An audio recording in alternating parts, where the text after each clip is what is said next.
that you need to do to protect yourself. Good morning, how are you? Couple of things to be aware of. July is usually a slow month for us here at the Chamber. We do have a couple of programs towards the end of the month, but it is when our vacations happen, that kind of stuff. So be sure to check our calendar online. You can always find that on pauldingchamber.org.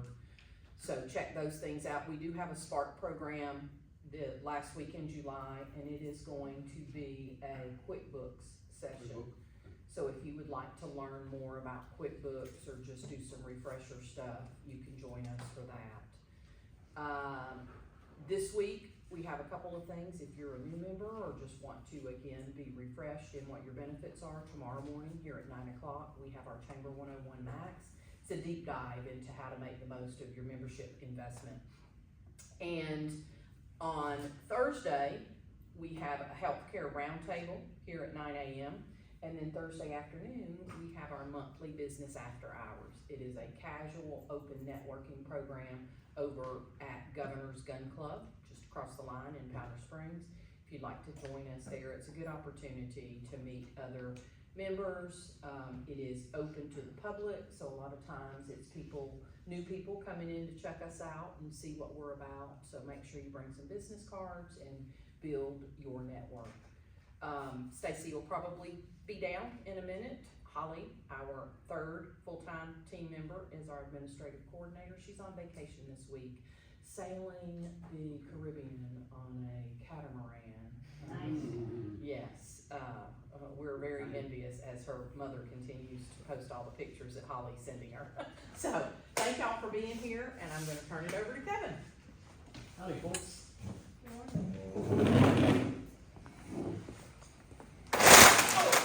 Holy cow. All right, are we awake? That is a great way to get started. I didn't see that coming. Oh, sorry for the scare there, I've been folks. shot. Goodness gracious. We'll have to figure that out later. What the heck? All right. Well, folks, welcome aboard to Troubleshooting 101. First thing you do is you take it apart and put it back together. All right, but really though, my name's Kevin Goldstein, and I'm here to talk to everybody about cybersecurity essentials for small business. As you guys just heard here, small business cybersecurity is becoming more and more of a trend. The reason for that is because hackers and bad people online have realized the best targets are small businesses. Why would that be? We're going to dive into that today. In fact, we've got lots of great tips for you. So again, welcome to our cybersecurity discussion. In today's digital landscape, protecting your guys' business from cyber threats is absolutely crucial. This presentation is built to equip you with the essential knowledge and strategies that you need to safeguard your assets.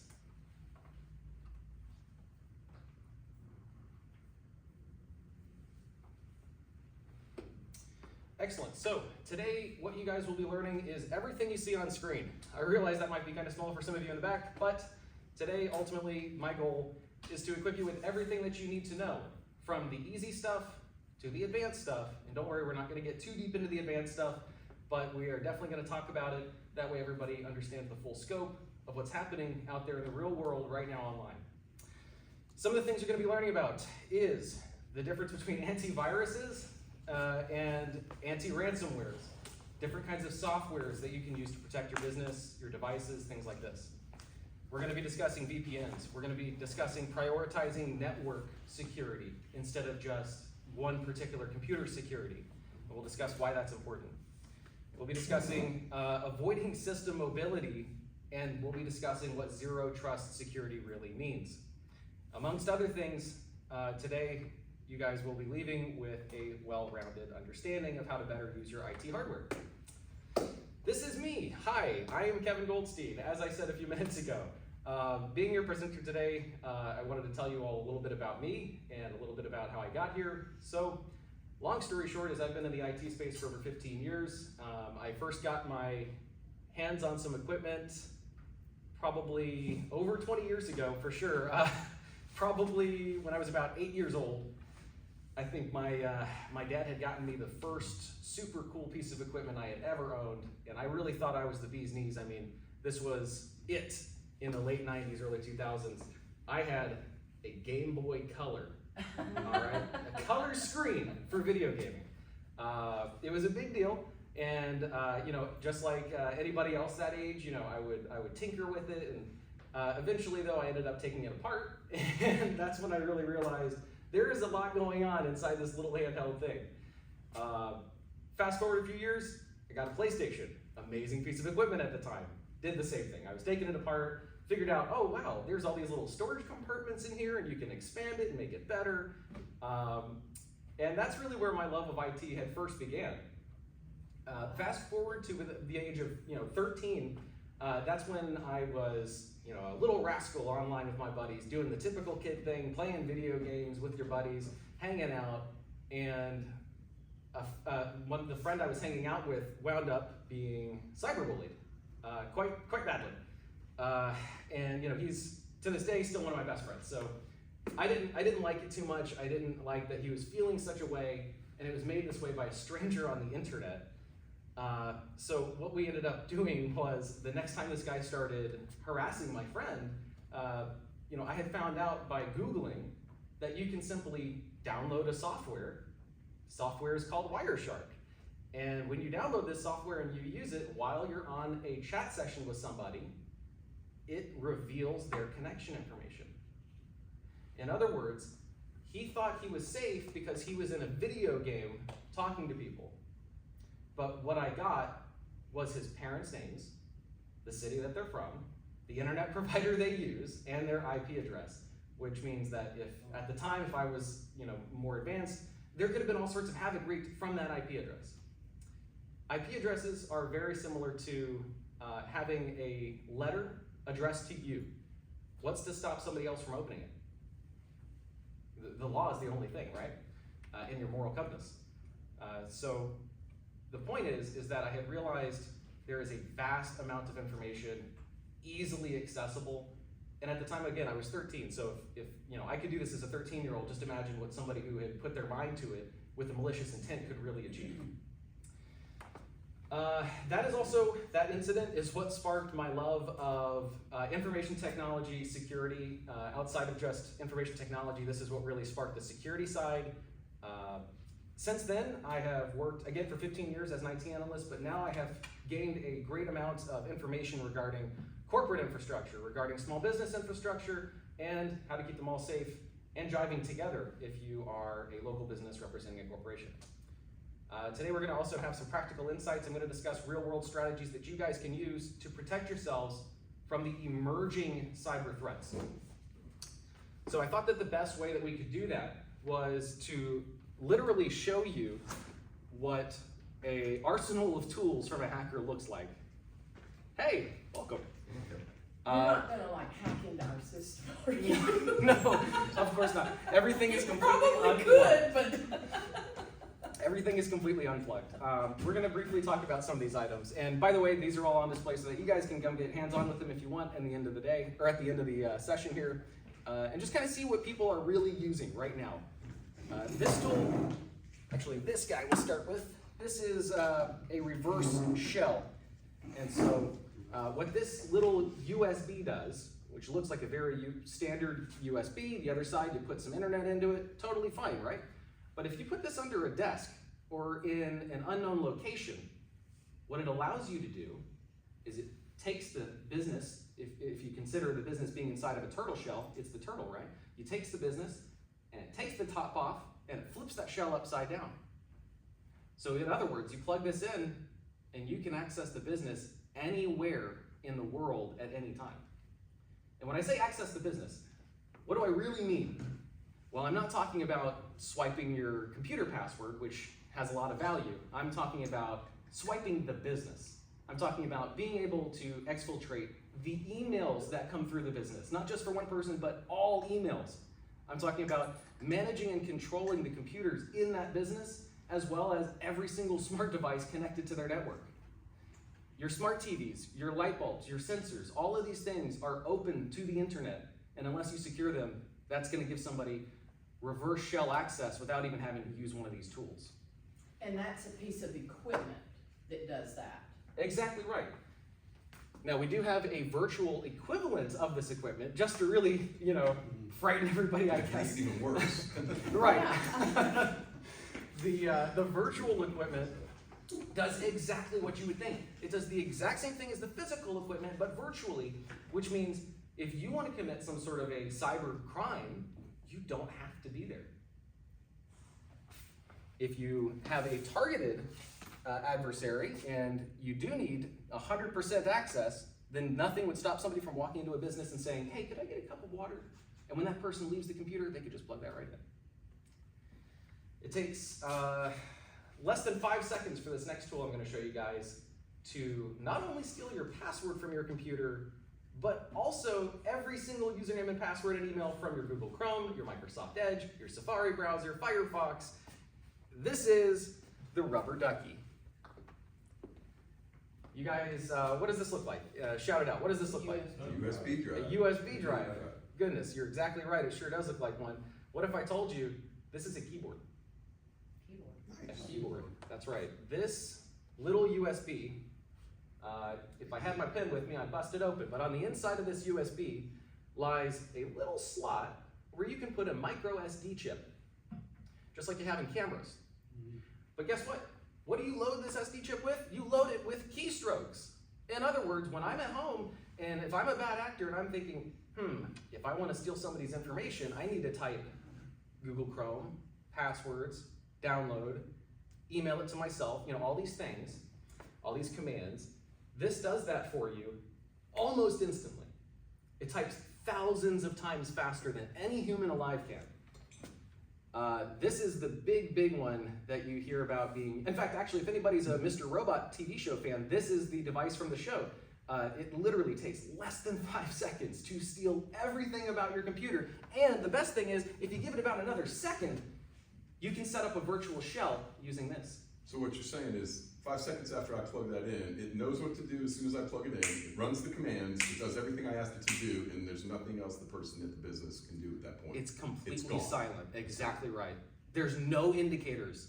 Unless you have a managed monitoring team, which we'll talk about what that means a little bit later here, then there is no logging.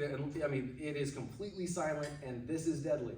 Where do you get those? All of these tools, the internet, available right now for purchase. So anybody can buy those things? Exactly right. I think this one was about $39, $40. Get them in a silent auction. The silent auction, yeah, exactly. Guys, this is just one of the things this does. I mean, remember, with a micro SD card in here, you can literally do any script you want. It doesn't have to be that. Like, some people put a script on there that simply says, download my virus. And guess what? That runs super quick. That's like, plug it in, take it out, you already virused them. It's that fast. The virtual equivalent of a Rubber Ducky would be getting malware injection tools put onto your computer. In other words, not all hacks are viruses. In fact, viruses account for less than 30% of all cyber attacks. So malware injection tools, in this case, could be anything from you going to Amazon.com and then somebody hijacks the cookies that your computer has for Amazon and puts malicious code in there. So that means the next time you go to the website, it's going to execute that and you get a virus. You get malware. That's just one quick example. Let's move on quickly here because I know I'm spending a little too much time talking about this, but this right here is a Wi-Fi pineapple. That big puppy down there. And if you thought the other devices were scary, this one pretty much will raise your hair. This little spider-looking fella allows you to not only infiltrate and take over a computer, not only extract passwords, this lets you clone somebody's network without them even knowing.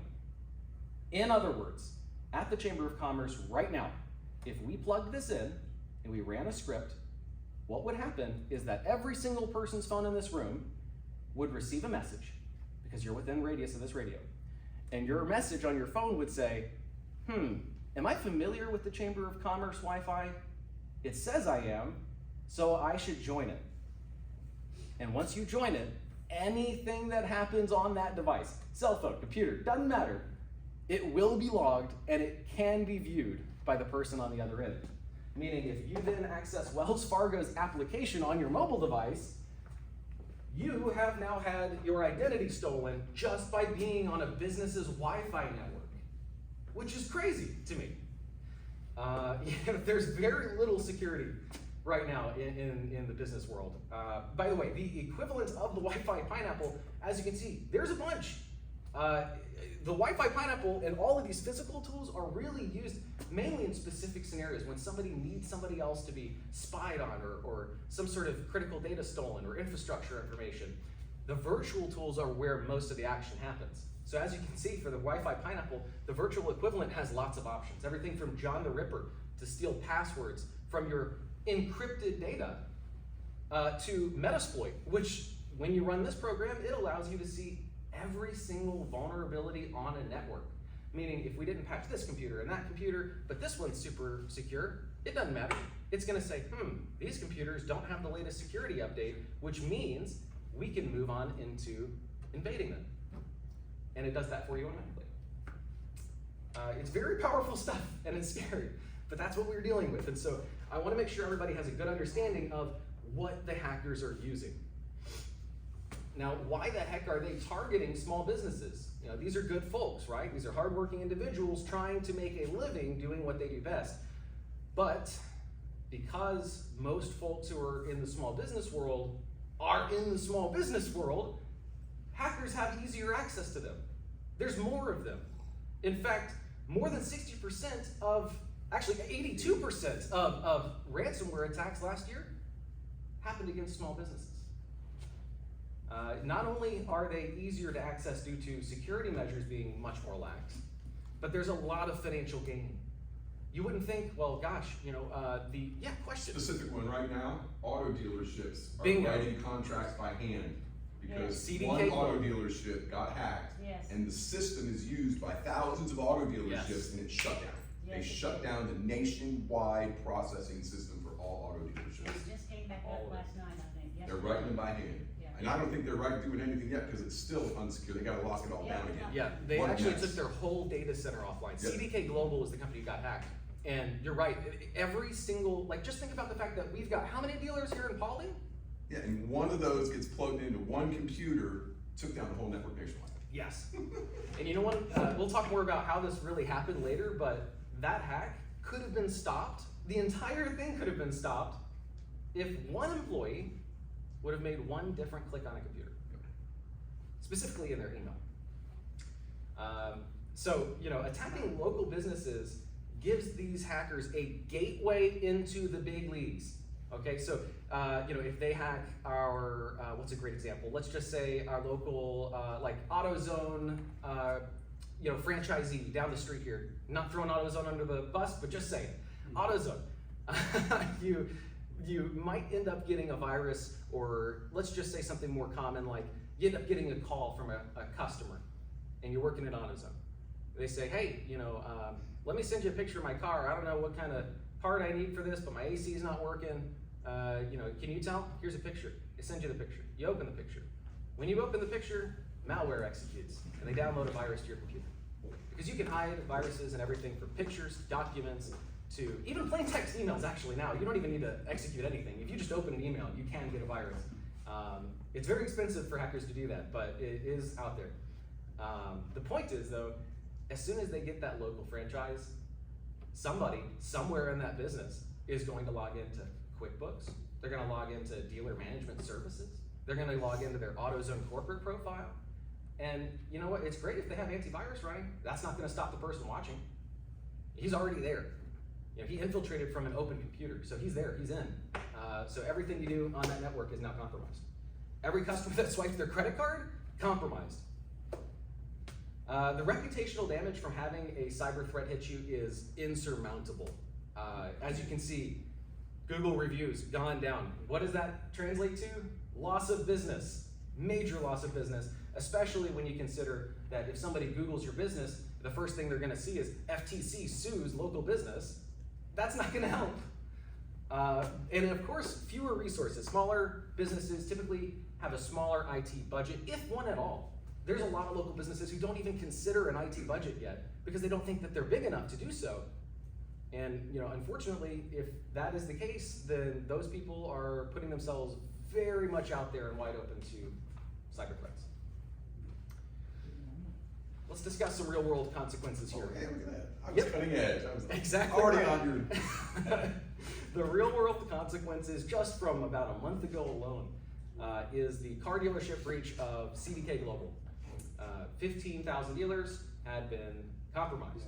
And all of this started because one employee got one bad email, and it all started before that with a phone call. In other words, if that employee had been a little bit more trained on recognizing phishing behavior, they probably could have saved the company what is being estimated at over $180 million in recovery. Insane that an email can cost so much. Let's look a little further back. 2023, Caesars Entertainment, folks. We love Caesars, right? Caesars Palace in Las Vegas, Harrah's Casino and Resorts, fantastic place, except completely unsafe to shop at. If you shop there before 2023, then you would have had your data compromised. That means out there right now, floating on the web, is your social security number, your address, your name, as well as your banking history. If somebody opens up a loan in your name, it would be possible that it's from Caesars Entertainment being hacked. They had a malicious email that had come in, of course, as well. And when they received this email, what had really happened is that the hacker executed a shell type of scenario, gained access, and he just sat there. He said, this is a pretty big company. Let's just see what we can get. And so he watched, and he watched, and they watched, and they watched. And it was over, I think, 270 days that they watched. And boy, you better believe, tons of money had come and gone in that time for these casinos. And eventually they said, you know what, we've seen enough. They went ahead and pressed a button, and all the computers at all of Caesars places decided to say, you have been ransomed. Here's a chat box. You want to talk to the hacker? Here you go. it's ridiculous. They paid the $15 million in ransom, by the way. And to this day, they are still recovering from this issue. They have FTC breathing down their neck. They've got COPPA. They've got GDPR. They've got every single organization out there that manages IT infrastructure security looking at them.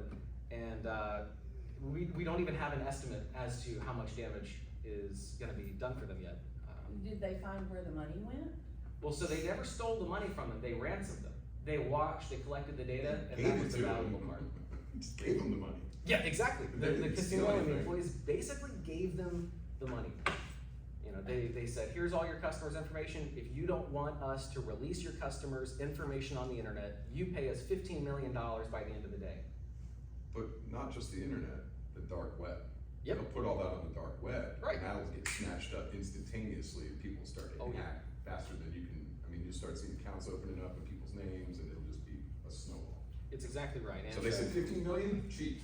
No problem. Right. To 15 Caesars, million. that was like, just here. They were glad to see it, but the thing with these ransoms are, there's a lot of people who are paying the ransoms, and then the ransomers release the data. They still anyway. release. Right. It's like they're trying to prove a point. And so the point I'm making with this is, these people are not nice. These are people who are out here to get you. And your small business is worth something to them. Let's talk about one of the biggest data hacks ever known. Just happened a few years ago, and it's still ongoing. What's coming out now? We're Yep, getting the Equifax hack, guys. 147 million people globally have been affected by this hack. Chances are most of us in the room have as well, because Equifax had for years collected credit information on people as they were supposed to be reputable. Unfortunately, one of the easiest to avoid things is what crippled the company. At this point, they have paid over $1.3 billion with a B dollars in mitigation of future issues, in remediation for customers, setting up dark web monitoring and identity theft protection for over 300. They spent 300 million on just that alone.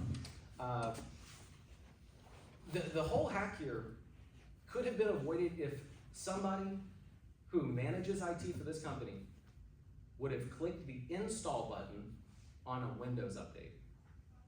Over $1 billion in damage because somebody didn't install a Windows update. Precisely crazy in my book.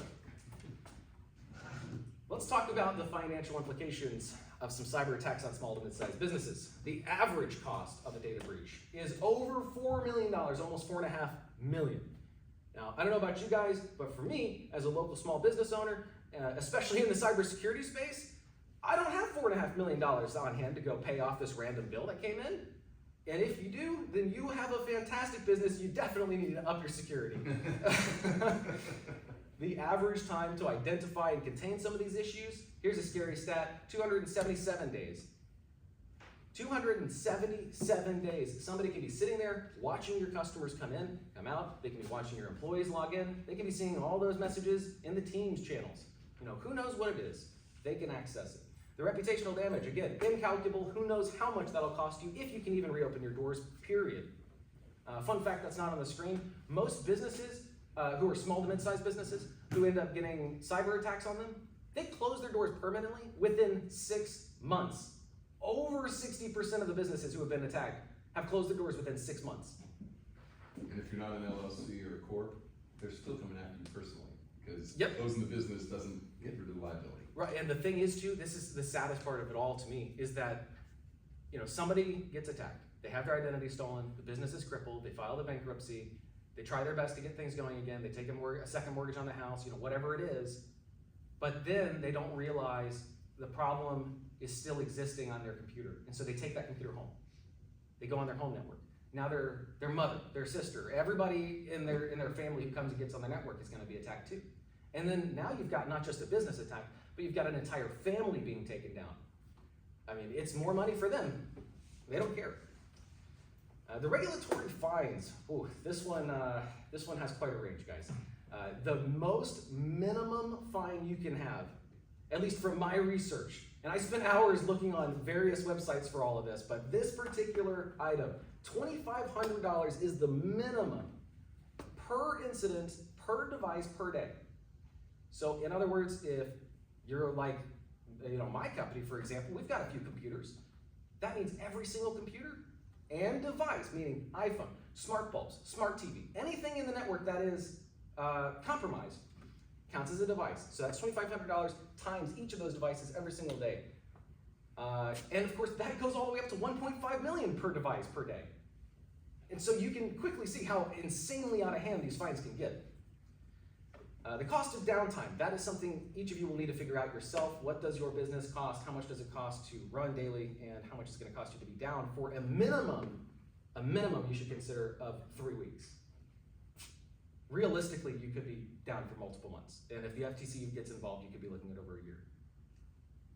Legal fees, of course, that, I yeah. have a question. So for somebody like Brandon and Desiree, y'all access a national network for American Family, right? Is that a threat for somebody to get into their computer and access that national link like you were just talking about with?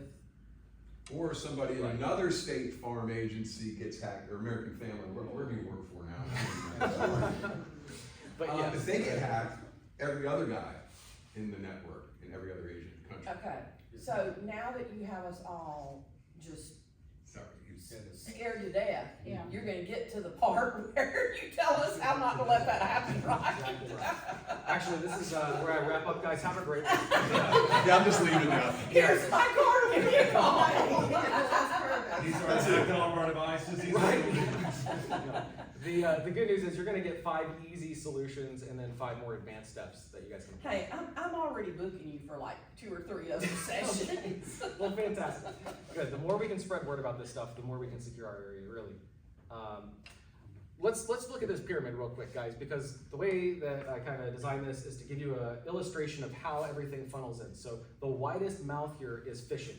It's easiest to call or email somebody and say, "Hi, I'm Dale from State Farm, and I actually work at corporate. I work in the accounting team. I was curious if you could tell me why your numbers were lower this month." Somebody's probably going to believe that eventually. It might take 2 or 3 phone calls, but somebody out there will believe it. And especially if you apply 5 minutes to come up with a good script, then you can really convince somebody. So phishing is the first way into the door. Now the next way in is... I got an email just last week Uh-huh. that it's probably one of the best ones I've seen. Remember me showing it to you? Stacy was not in the office that day, and it looked like it came from Stacy. Sure. It copied our billing email address, and it was to me, my chamber email address, and as though it were from Stacy, it said, could you please take care of paying this on your credit card? You know, I'm out of the office today, it's past due. Which is not uncommon for something, you know, for her to say, hey, would you pay this? Right. So I open up the PDF and look at it, it was $68,000 for something. But wait a And minute. I went, But wait a minute. What did you just say? You did what to the PDF? I opened up the PDF It might and be looked time to at it. scan your network. Yeah, exactly what I was It just might be gonna time to say. scan your network, because that's how they do it, when you open the file.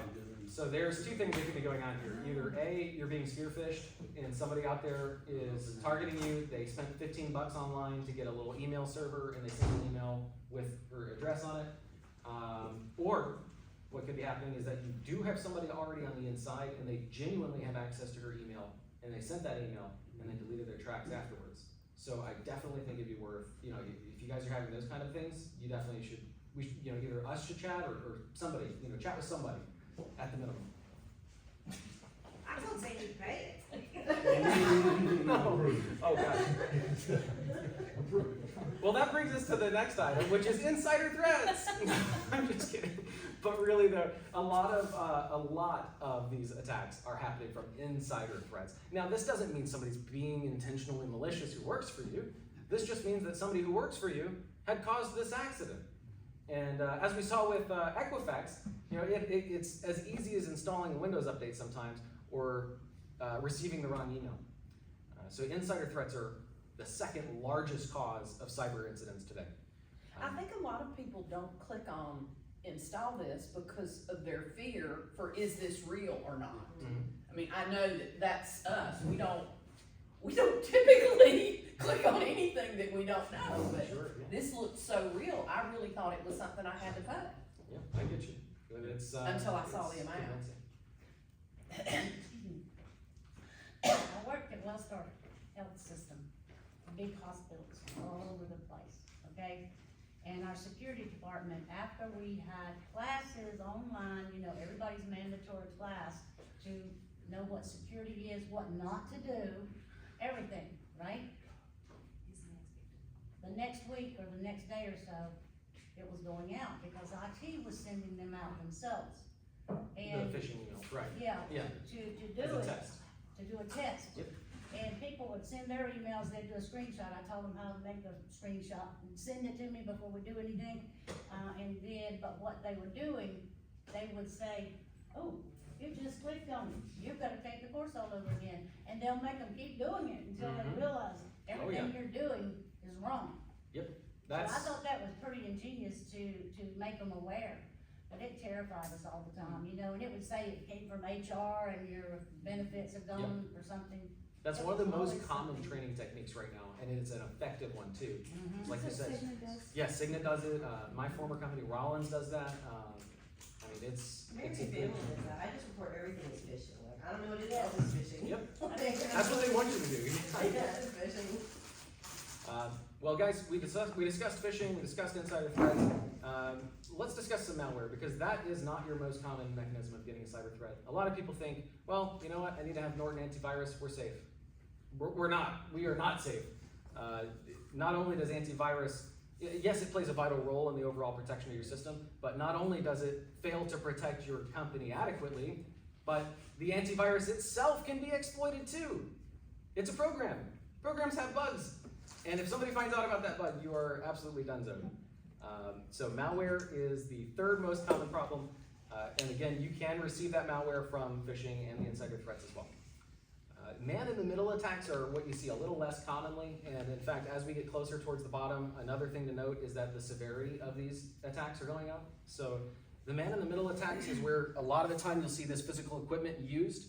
That's when somebody wants to perpetrate a specific business or an adversary of theirs in the business world, and so they will, if you take like a Wi-Fi pineapple there, you can be within about half a mile or so of them, and you know, leave no trace. Be in the woods, sitting in a car, and be man in the middle attacking them. And So, in other words, like, to give a good example, if I had my cell phone right here connected to this network, the guy down the street there could boot my cell phone off of this network, copy the network, and then make my phone connect to his copy. Because as far as the phone knows, it's the same Wi-Fi, right? And this is a public parking lot for the trailhead, so you could be sitting right here. Right, somebody could be in the They could woods right literally now. be sitting right here in the parking lot, Exactly. hacked into your system. Yep, they could be, if you have an upgraded version of that, you can be over a mile away. Great. Right, yeah. Well, I feel there's so much better. a time where I was testing around with it and I was able to pick up Wi-Fi from a gas station, and that gas station was about a mile away from me, and that is not the better radio. So that just gives you an idea of if you pay the extra money for those good radios, you know, and the good antennas, you can reach really far. Well, there's a good thing to this is we're small potatoes, and this is a small concentration. Most of these guys are going after where there's offices full of people, where there's apartment complexes with hundreds of people all in one real close place. They get a lot, but we're still vulnerable. It doesn't make us any less vulnerable. We're just not as sweet of a fruit hanging low off the tree, right? Well, for espionage type purposes, exactly right. In most cases with that though, like if you're talking about a non-government spy type of situation, then the small businesses are the low-hanging fruit.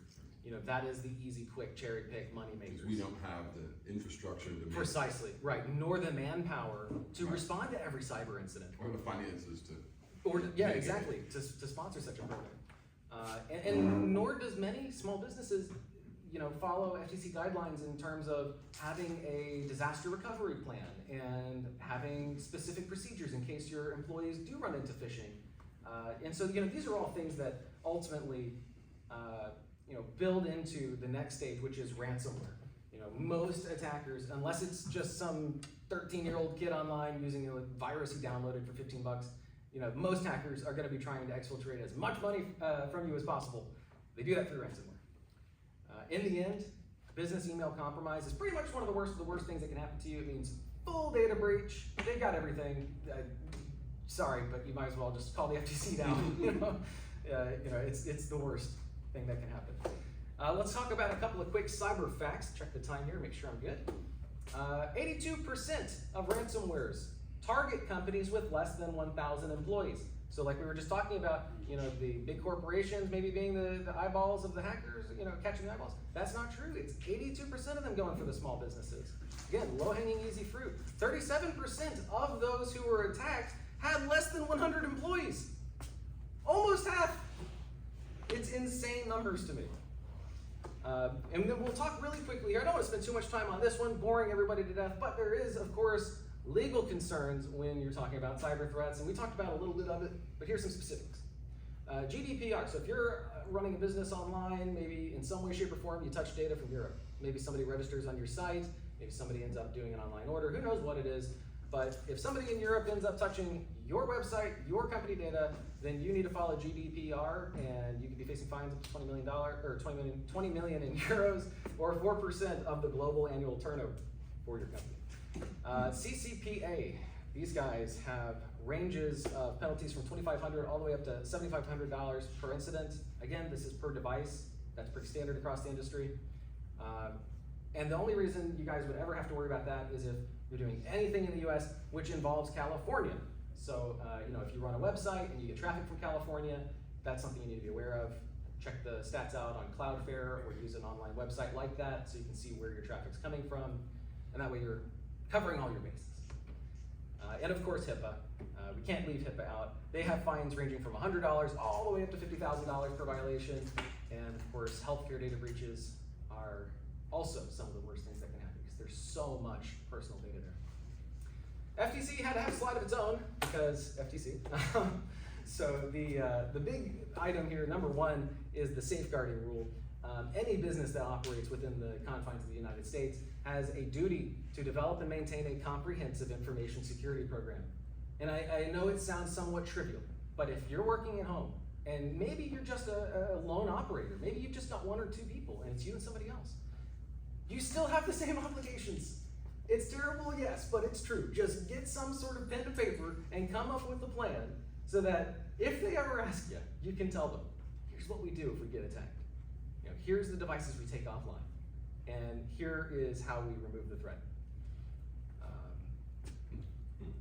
It's a big one, but safeguarding rule. Number 2, data breach notifications. So should you guys end up being data breached, you do have a duty to let all of your customers impacted by the data breach know. If you fail to do so, insane fines hit you. You don't want to go that route because honestly, the fines aren't going to be what gets you, it's the lawsuits. Number 3, the key compliance requirements for the FTC. It includes doing risk assessments, implementing cybersecurity controls. It means implementing monitoring service providers, or rather monitoring your service providers. Providing employee training on the best practices for cybersecurity. So like we were talking about with the phishing email training, that's a great program. And in fact, if any of you are wondering, you can go online and set up these kinds of programs. It's a monthly fee most of the time, and you'll get a really smart team who diligently challenges your employees. Kevin, can I throw something? Absolutely not, of course. I used to have to deal with all the HIPAA stuff. Ah. And that's a nightmare. Yes. But the one thing they always stressed to us, the compliance groups that we had to work with was, if you don't have what he's talking about there, steps in place, if you don't have proof of training for all your employees, if you don't have all these things that you're doing, they're gonna hammer you with a maximum fine, every time.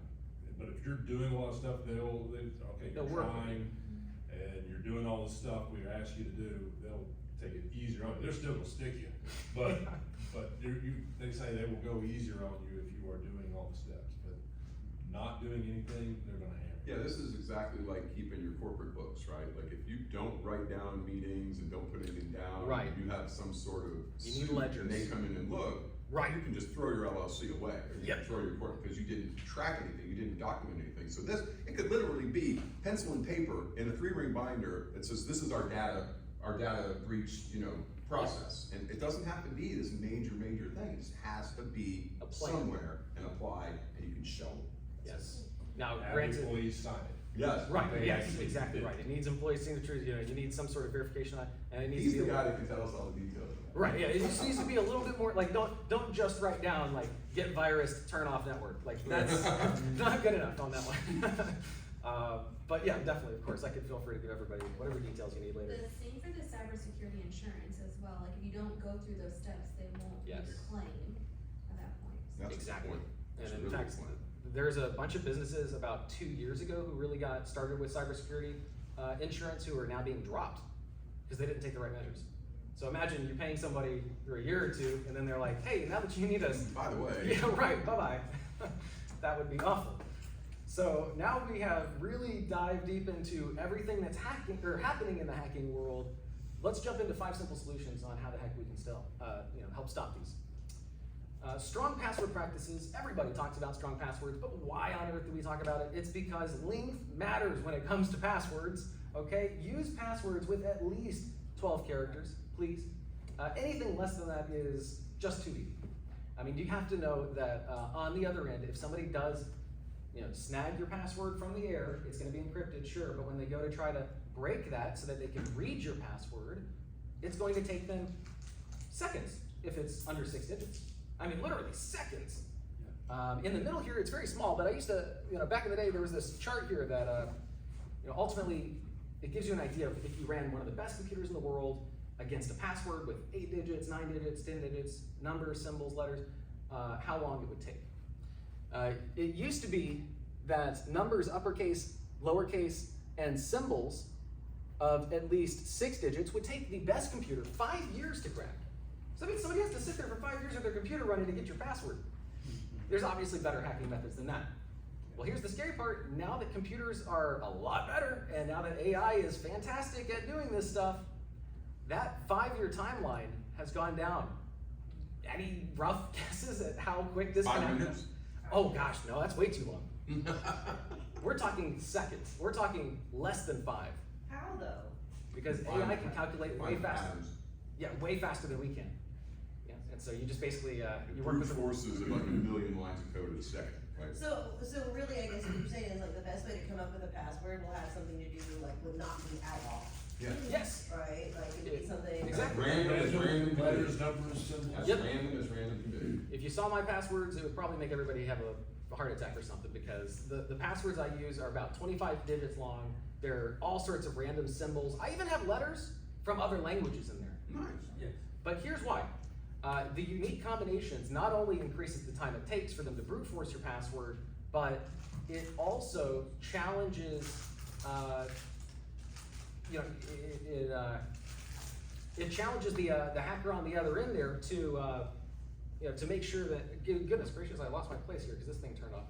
I'm sorry. But my point was, though, that unique combinations, they're gonna help you out much more than having a simple password. That's the ultimate point here. The other point is that if you use a password manager, and that's what I do, you don't have to worry about the length and complexity of that password being remembered, because the password manager remembers it for you. And you can install it on your app and your computer. On your phone. So, those password managers, you have one password that you have to remember to get into the password manager, and then it remembers all of your So as long own. as they don't get hacked. But that, can that be hacked too? Sorry. Can't that be hacked? Well, that's why it's so important that you choose a password protection company that is doing their due diligence. A good example of this is, I'm sure a lot of people have heard of Kaspersky, or Kaspersky, however you want to say it, the antivirus software. Well, either way, they just basically about 2 days ago got told, hey, you can't operate in the US anymore. The reason being, because everybody thought they were super trustworthy, they were a great research team. Turns out they're a state-sponsored Chinese data thieving group. For how many years has this been going on? Software on our computers for years. For decades. Willingly, Yeah, paying over for a it. decade. Paying to buy the software and install on our computers. China owns every business in China. There's no private business. They own everything, and they have access to everything from every business. That's why the whole TikTok thing is going crazy. Yes. Because they're owned by, in China, so China, the government has access to all of it. There's no private company in China. Oh yeah, if you So download this an is app, killing us. if you connect to anything over there, then we literally are asked and then give permission to allow them to see our text messages, our photos, our Facebook messages, the apps installed, the web history, the incognito web history, literally anything about anything on your device, they have permission to see. I have a quick question about the passwords. Really. Yes, of course. So it can figure out my password by patterns or things that I've researched or used, right? So if I use things like, say, related to Brandon for just passwords, is that not gonna be a pattern that can be picked up on in use? Well, it depends on how strong of a password you make. If you go up in that combination for, the unique combinations I was talking about, where you use symbols, numbers, letters, possibly letters from other languages, then you're gonna enhance you're gonna enhance your security on that password. Now remember though, all this security password, password security talk, it doesn't matter if they give you a virus and then download your passwords. This only matters in the event that you're taking the right precautions on your devices already. So the information I've mentioned before, works as long as we do it all in conjunction together. And again, an antivirus alone is a cool piece of software, but it's not going to protect you. Using strong passwords and the other items here that we're about to talk about, these are your easy ways to, enhance your security. So the next item is antivirus software. And we're just going to really briefly touch on the essentials of it. So, and this actually goes back to the password question that you had mentioned about if that company gets hacked. It's the same with antivirus. You have got to do research on these people before you put your full trust in them.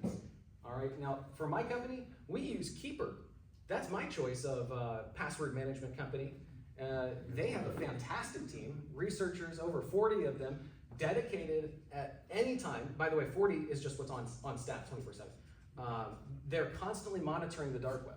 They have a whole list of dark web marketplaces. They go on there, they check things out, they look for your login, they look for your passwords, your credit information, whatever you save in the Keeper.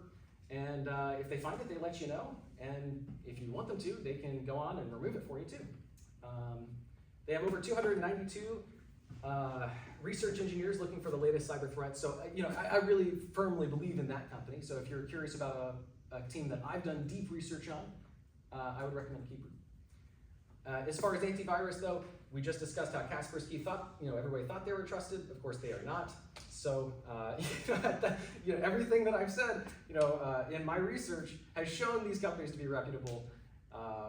But, in the end of the day, we're still making a decision to trust somebody else with our data. So take that with a grain of salt. As far as trusted antivirus softwares go, There's only one I fully trust with my company data, and that would be Bitdefender Solution. They were ranked by Forrester Wave as the most secure solution of 2023. Their Is it research team Bitdefender? is second to none. Did you say Bitdefender? Yes, Bitdefender. They've got a multitude of products, and so the point is, again, antivirus alone, not that great, but if you stack their other products on top of that, and then if you actually have somebody who could sit there and manage it every day for you, then you're gonna have absolutely stellar, security going on for you. Also, regularly update your antivirus. If you see that pop up that says there's an update, install it, please. They are doing that because there is a massive exploit available and they know it and they're trying to stop your computer from facing it. Also, if you are using an out-of-the-box antivirus, go ahead and set up the scheduled scans. It's worth it. Then you don't have to worry about it. It happens automatically. Let me make sure we're okay on time. I need to wrap it up. All right, we'll skim through these next ones really quickly. The importance of software updates. Last year alone, Microsoft, if you're a Windows user, released over 15,000 patches for their system. Now, if you did not install every single patch, this, by the way, happens multiple times a day, then your computer was exposed. That means that somebody out there didn't have to give you malware or a virus. Exactly, they can just shoot right in. Patches, insanely important. I'm sorry, I'm getting excited about it because it's a huge threat. All right, employee training is your first line of defense. The people who work for your business are the ones who will face the hackers.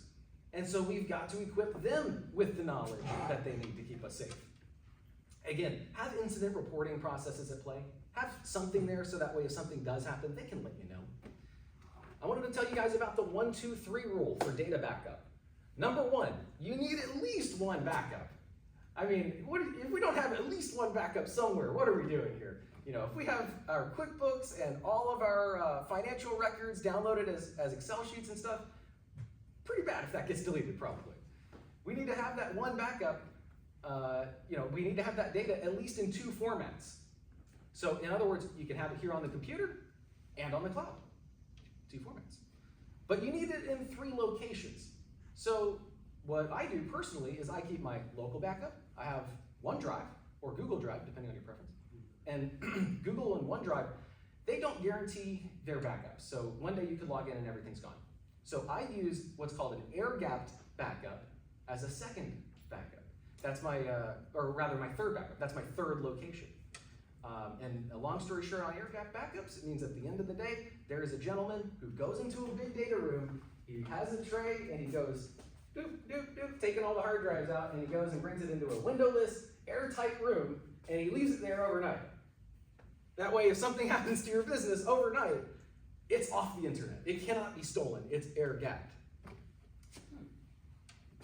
Now, we'll touch very briefly on some advanced steps, and again, I'm not going to dive deep in any of these, but I just at least want to cover these before we go. Ransomware mitigation software. There is a multitude of softwares out there. Again, you have to do research on these people before you trust them with everything.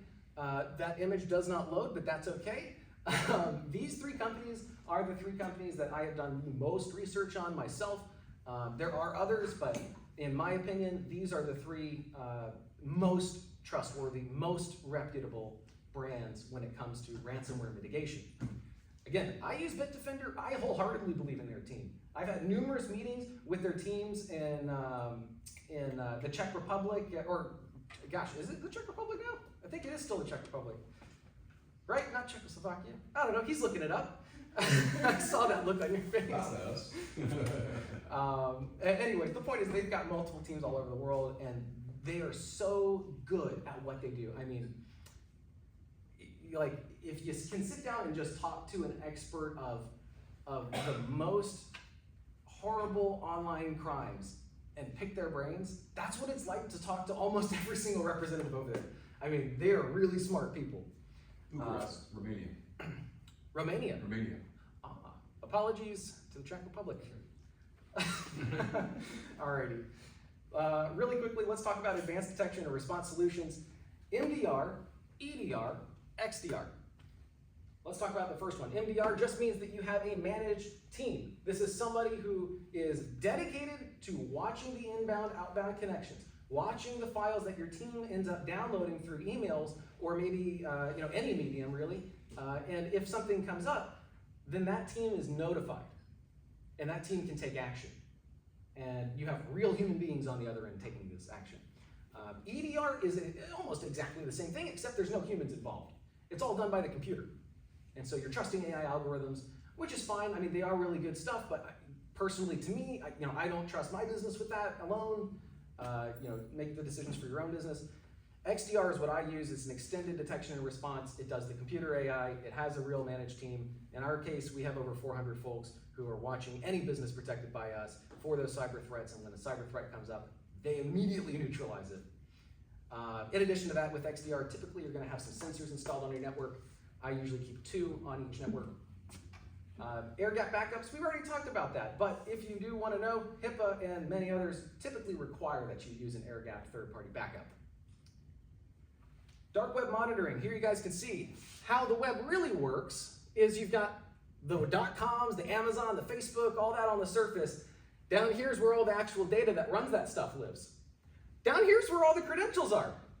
And you can access it all if you download a program called Tor. It's crazy, it's free, it was built by the government, by the way.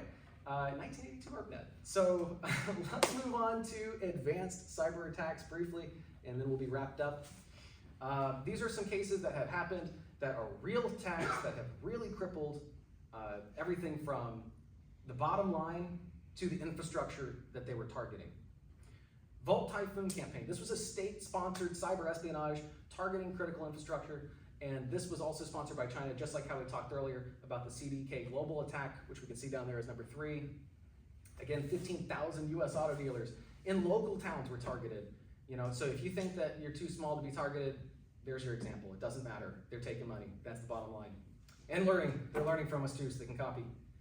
And you know what, actually, I believe, yes, SolarWinds was in there as well. So SolarWinds was a huge company managing data for tons of enterprises in America.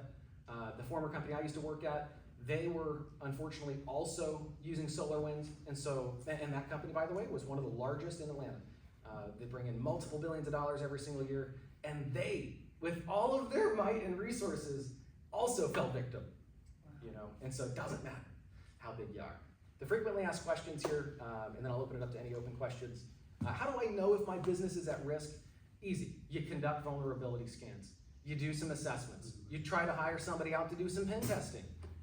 You identify the weaknesses in your systems, and then you fix those.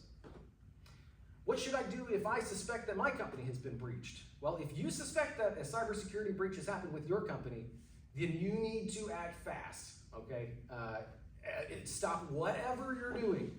This is more important at that time. You need to then disconnect any device that you know to be affected from the internet. In other words, in fact, unplug it entirely until you can get an expert out there to look at it and start securing the network. So just plan right there, unplug it, period. You got something infected, unplug it at once, all right? And then contact cybersecurity experts.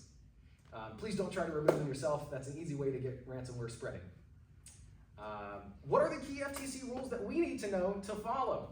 The 3 FTC rules for you guys as SMBs are gonna be the safeguarding rule, which we talked about earlier, the data breach notification requirements, and COPPA.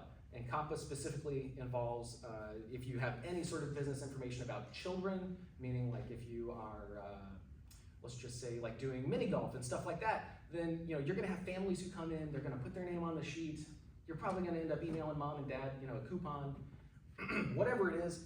If there's child data involved, you need to be able to protect that too. They take that extremely seriously, and rightfully so. Here are some additional resources for you guys if you have any questions or any lingering ideas here from this talk. You can check it out at ftc.gov, nist.gov, or you can contact us at Datafine Tech Services. You can reach us at datafine.tech. And also, we'd be happy to do a free assessment for you. Just let us know that you came over to the Chamber of Commerce event. We'll get out there and we'll start looking at your network for you. Even if it's, like I said, it doesn't matter how big you are. I've got some clients who are working out of their house, and we've discussed how to even secure your home network, but for business operations. Thank you guys for attending. I know I went a little over, so I apologize. Worth it. Thank you. Please feel free to check out the hacking tools. Everybody grab yourself one of these fantastic screen cleaners. And that's really all I got for you. So thank you. Wow. I pulled this up for you, I pulled this up for you real quick, just so y'all can enjoy, don't be this guy. Don't be him. Yeah, exactly. Exactly. This, by the way, if you guys come to our opening, our grand opening, we'll have these data kits for you guys. This is a quick little security kit that you guys can get as a freebie. It allows you to cover your webcam in case you ever do get exfiltrated. Somebody doesn't need to be looking at you. You've got this 3.5 audio jack cover, so that way if somebody does try to do a physical attack like that, your port's already covered, they can't get in. Last one is a data blocker, so that way if somebody does decide to put a rubber ducky or some sort of other equipment that I haven't brought into your computer, they literally will be blocked by this chip. So definitely come by the grand open. Is it July the 11th? 27th. 17th. 27th, yes, thank you. I think that's what Holly had. Where's it gonna be? July the 27th? That's a Saturday. I think it's the day after, right? I swore she said. We'll double Okay. check. That's okay, I'll look it up and let everybody Kevin, know. Thank y'all. Thank you. Are any of those Let's do devices